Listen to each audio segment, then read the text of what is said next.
दिल्लीच्या जंतर मंतरवर पुन्हा एकदा हजारो तरुण रस्त्यावर उतरले आहेत। आंदोलकांचं नाव आहे कॉकरोच जनता पार्टी।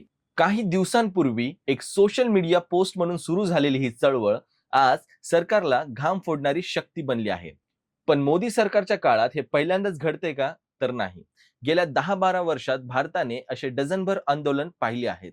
आजच्या भागात आपण हाच दशकभराचा प्रवास बघणार आहोत, निपक्षपाती नजरेने, फक्त वस्तुस्थिती समोर ठेवून। 2015 निवृत्त सैनिकांनी वन रँक वन पेन्शन साठी जंतर मंतरवर धरणं धरलं। सरकारने सप्टेंबर मध्ये योजना जाहीर केली, पण अनेक सैनिकांनी ती मूळ मागणीपेक्षा सौम्य असल्याचं म्हणत ती नाकारली। याच वर्षी दादरी आणि कलबुर्गी हत्याकांड नंतर देशभरातल्या लेखकांनी असहिष्णुतेच्या निषेधार्थ आपले साहित्य अकादमी पुरस्कार परत केले।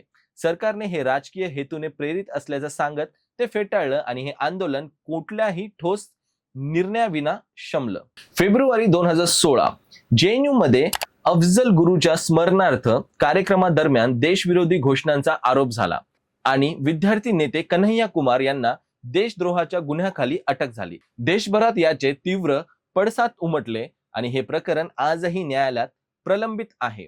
त्याच वर्षी जुलैमध्ये गुजरातच्या उना येथे एका दलित कुटुंबाला गौरक्षकांनी बेदम मारहाण केली आणि हा व्हिडिओ व्हायरल झाल्यावर देशभर संताप पसरला। या दबावात मुख्यमंत्री आनंदीबेन पटेल यांना राजीनामा द्यावा लागला। जानेवारी 2017 तामिळनाडूच्या पारंपरिक जल्लीकटवरील बंदी विरोधात लाखो तरुण मरीना बीचवर उत्स्फूर्तपणे जमले। सरकारने अध्यादेश काढून बंदी उठवली आणि तामिळनाडू विधानसभेने कायमस्वरूपी कायदा मंजूर केला। पुढच्याच वर्षी एप्रिल 2018 ला सर्वोच्च न्यायालयाने अनुसूचित जाती जमाती अत्याचार प्रतिबंधक कायदा सौम्य केल्याने देशभर हिंसक निदर्शने झाली। 14 जणांचा मृत्यू झाला।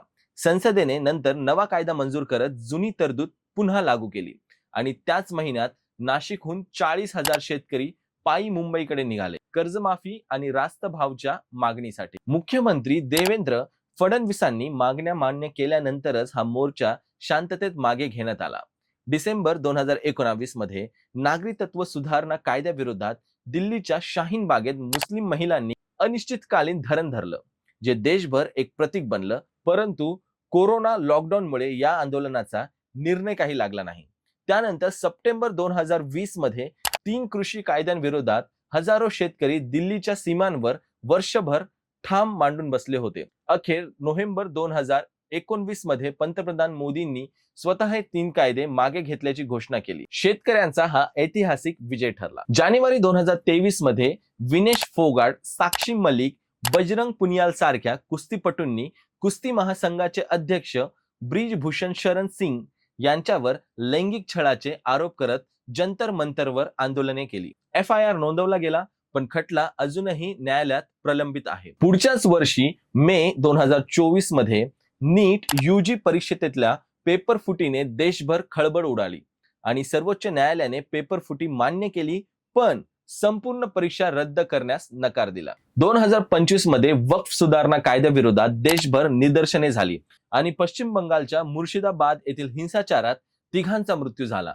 सर्वोच्च न्यायालयाने काही तरतूद स्थगित केल्या, पण कायदा कायम ठेवला आणि आता मे 2024 मध्ये सरन्यायाधीशाच्या एका वादग्रस्त वक्तव्यानंतर कॉकरोच जनता पार्टी आंदोलन उभं राहिलं, जे आजही जंतर मंतरवर सुरू आहे। गेल्या 12 वर्षात सैनिक, लेखक, विद्यार्थी, दलित, शेतकरी, स्त्रिया आणि खेळाडू सगळ्यांनीच आपापल्या पद्धतीने लोकशाहीचा आवाज बुलंद केला आहे। काही आंदोलनांनी कायदे बदलले, काहींनी फक्त जनमत बदललं, तर काही अजूनही अनुत्तरित आहेत। पण प्रत्येक आंदोलन भारतातील लोकशाहीचं इतिहासातलं एक प्रकरण बनून राहिलं आहे। तुमच्या मते या सगळ्यांपैकी सर्वात प्रभावी आंदोलन कोणतं होतं ते कमेंट करून नक्की सांगा।